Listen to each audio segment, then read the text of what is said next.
लेकिन इस बिजनेस में आने के बाद मैंने उसी टाइम का इस्तेमाल करना शुरू किया।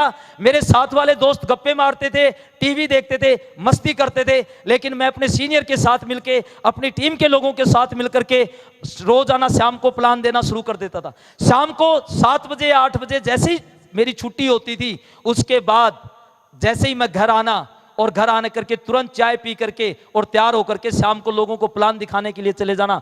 दोस्तों शाम को 7-8 बजे से लेकर के रात को 12 और 1-1 बजे तक प्लान दिखाता था। दिन में 1 घंटे का लंच ब्रेक होता है, 1 सवा 1.5 घंटे का। उस 1 सवा 1.5 घंटे के दौरान मैंने शुरू के 3 साल सर्विस करते हुए अपनी जिंदगी में कभी भी अपने घर खाना खाने नहीं आया। उस 1.5 घंटे के दौरान या तो मैं किसी आदमी को प्लान दिखा रहा होता था, या किसी आदमी को मैं फॉलोअप कर रहा होता था, या किसी आदमी की सेल आई हुई होती थी तो उसको बैंक में जमा करने के लिए जाता था, या मैं रजिस्ट्रेशन करता था।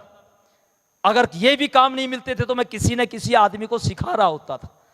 यानी वो भी जो समय मिलता था वो भी मैंने शुरू के अंदर इस बिजनेस को दिया, और उसका फायदा, ये जो सारे काम करने की वजह से उसका जो मुझे फायदा मिला, उसका फायदा ये मिला मुझे दोस्तों कि जब 3 साल लगातार मैंने इस काम को पार्ट टाइम किया, जिस काम को मैं पिछले 15 साल से फुल टाइम कर रहा था, उस टाइम मैंने इस बिजनेस की शुरुआत की।